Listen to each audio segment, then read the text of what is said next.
26e question. Quelle annotation doit être ajoutée à la place de @xxx dans la classe ci-dessous pour exposer un endpoint get a /API/widget @controller @xxx public class widget controller @getMapping produces equal application/JSON. Donc le type de retour c'est un format JSON.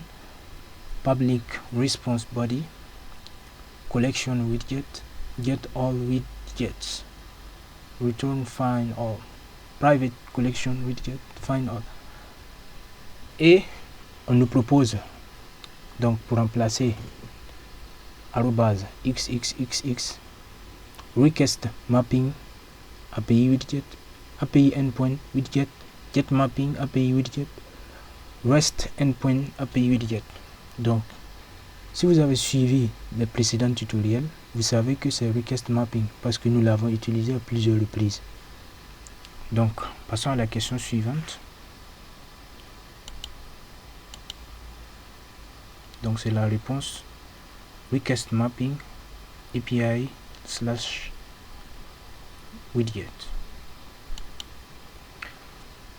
27e question.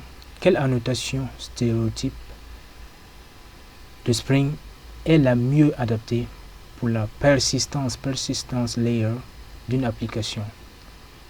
@service @repository @configuration. Donc @controller. Donc on peut dire on peut dire bon, je parle en français et forcément je parle en anglais aussi parce que le développement c'est en grande partie de l'anglais. Donc ici la bonne réponse c'est tout simplement @repository. Donc repository ici nous l'avons utilisé à plusieurs reprises pour faire user repository et bien d'autres. 28e question. Spring Function nous permet de définir une fonction et de l'exécuter sur les plateformes serverless les plus courantes comme AWS Lambda, Apache OpenWhisk, Azure, etc. Pour définir une telle fonction, quelle annotation devons-nous utiliser pour remplacer XXX dans l'exemple de code suivant? Donc voici l'exemple. @spring boot application public class function serverless public static void main string tableau args en paramètre string application.run. Donc nous avons XXX ici point class. Que devons-nous remplacer à la place de XXX? Public function string lowercase return value to lowercase. Que devons-nous utiliser? Donc function serverless. Passons à la prochaine question. 29e question.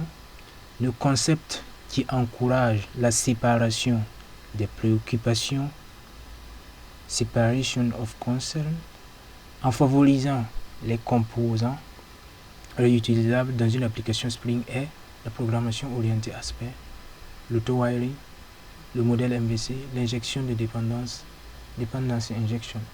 Donc ici la bonne réponse est programmation orientée aspect. La programmation orientée aspect. Ainsi s'achève cette série de vidéos consacrées à des questions-réponses sur Spring et Spring Boot. Je précise que cette série c'est surtout pour permettre à ceux qui veulent réviser, se préparer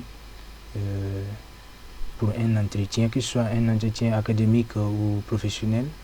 Donc ça va être très utile et ce sont des questions bien choisies. Donc je vous remercie d'avoir suivi. Et je reste à l'écoute pour ceux qui veulent me donner des commentaires ou me donner des recommandations sur d'autres sujets de tutoriels. Je reste ouvert. Ciao.